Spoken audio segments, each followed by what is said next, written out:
On se retrouve ici à Malagne pour la suite de nos travaux de prospection archéologique. Aujourd'hui, on va en apprendre davantage sur les techniques qui ont été employées dans le cadre de cette prospection.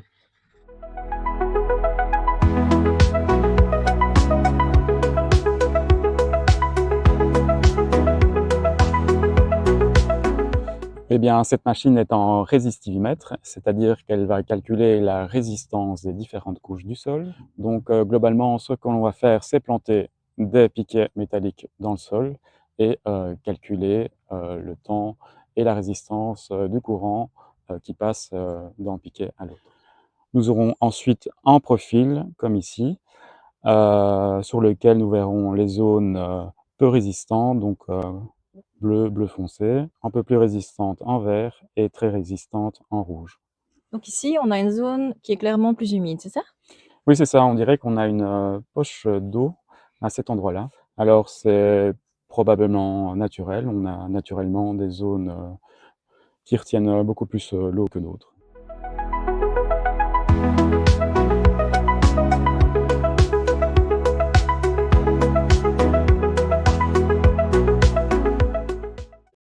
Ce que mon collègue est en train de pousser ici, c'est un radar. On l'utilise pour scanner les sols. Donc ça marche avec des ondes électromagnétiques. Et les différences de texture dans le sol vont renvoyer un signal à la machine qui va pouvoir l'interpréter.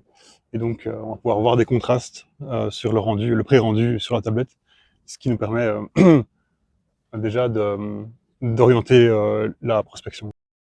Donc le radar a une portée en profondeur qui dépend un peu de la nature du sol, également de l'humidité du sol. Donc s'il a plu avant, ben, en général ça marche moins bien.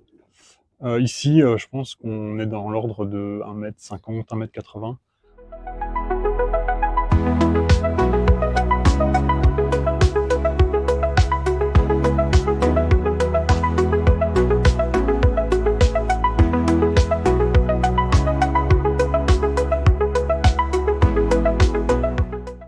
Bonjour, moi c'est Arwen Castellanos-Pachanaz. Moi, c'est Jonas Delnest. Louise Mac. Eliane Fornet. Donc nous deux, nous sommes en BABAR, c'est-à-dire bachelier en archéologie, anthropologie et biologie. Nous sommes ici dans le cadre de notre cours en méthodologie archéologique. Donc nous, on est en première année de bachelier en archéologie et on est là dans le cadre de ce même cours. Être à Malagne, ça nous apporte une nouvelle expérience de terrain. C'est des techniques qu'on nous a montrées aujourd'hui qu'on n'avait pas encore vues et que je ne connaissais pas. On est qu'en bac 1. Et c'est intéressant d'être là dès notre première année. En choisissant l'archéologie, on s'attend pas forcément à ça. On pense plutôt à l'aspect vraiment fouille traditionnelle où on est vraiment au sol et on fouille dans la terre, quoi, et on s'attend pas forcément à utiliser des objets vraiment technologiques. Contrairement à l'enseignement vraiment théorique de l'université, ici on est très dans le concret et on se rend compte qu'en fait c'est beaucoup plus physique que ce qu'on peut penser en étant assis derrière nos bureaux à écouter les profs parler.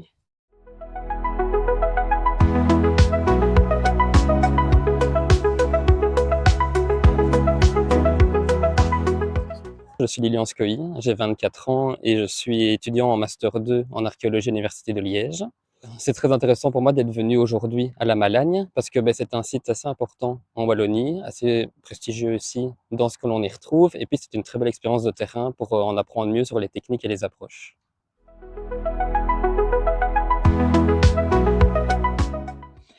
Après plusieurs jours d'investigation sur le terrain, la récolte des données est maintenant terminée.